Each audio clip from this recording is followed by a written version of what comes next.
मंगळसूत्र सौभाग्याची खूण, पवनरावांचं नाव घेते जकातींची सून. हॅलो नमस्कार फ्रेंड्स, मी मज्जाची नीलम घरोघरी मातीच्या चुली मालिकेच्या सेटवर आली आहे. पण हा सेट थोडासा वेगळा आहे आणि मालिकेतही आपण ट्विस्ट अँड टर्न्स बघतो. खरं तर सगळ्यांनाच माहिती आहे की रेश्माचं आत्ताच नुकतं लग्न झालंय आणि तीच रेश्मा माझ्यासोबत आहे. नवरा सध्या कोणत्या क्षेत्रात काम करतो आणि त्याला माहिती होतं की तू अभिनेत्री आहेस जेव्हा तुमचा बॉन्ड सगळा बनलेला तेव्हा? नाही, ऍब्सोल्युटली त्याला माहित नव्हतं मी अभिनेत्री आहे. आणि जेव्हा त्याला कळलं त्याला विश्वासच नाही बसला.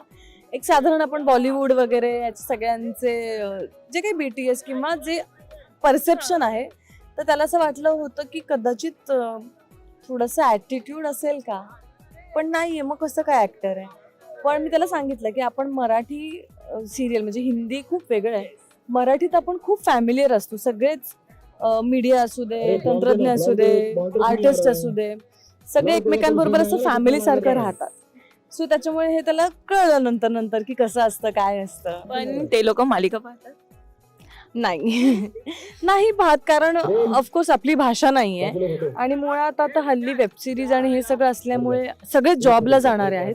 त्याच्यामुळे जेवढं इझिली अवेलेबल होईल मोबाईलमध्ये किंवा जेव्हा त्यांना वेळ मिळेल तेव्हा टीव्हीवर त्यांच्या सोयीनुसार ते बघतात जे बघायचे ते.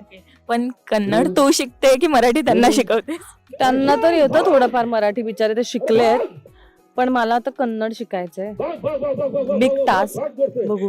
म्हणजे माझा छोटासा भाचा आहे, त्याच्या बहिणीचा मुलगा, तो इतकं माझ्याशी कम्युनिकेट करायचा प्रयत्न करतो ना, मामी मामी मामी, पण मला नाही कळत. मला असं होतं की अरे मला ह्याच्यासाठी तरी शिकायचंय.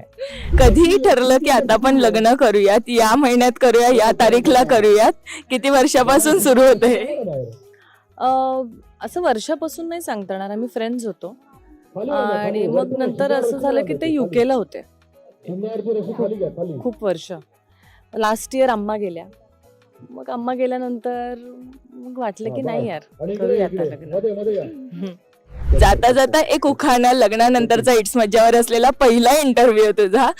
तू उखाणा घेतलेलं, त्यातही नवऱ्याचं नाव म्यूट करून टाकलेलं, तर आता पूर्ण एक उखाणा होत जाऊ. येस. मंगळसूत्र सौभाग्याची खूण, पवनरावांचं नाव घेते जकातींची सून.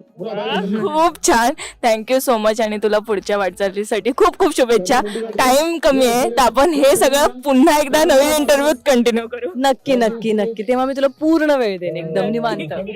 थँक्यू. थँक्यू बाबा. मराठी मनोरंजन सृष्टीमधील मालिका, चित्रपट, नाटक तसेच कलाकारांबद्दलच्या नवीन अपडेट्स जाणून घेण्यासाठी नक्की सबस्क्राईब करा इट्स मज्जा मराठी या आपल्या नवीन YouTube चॅनलला.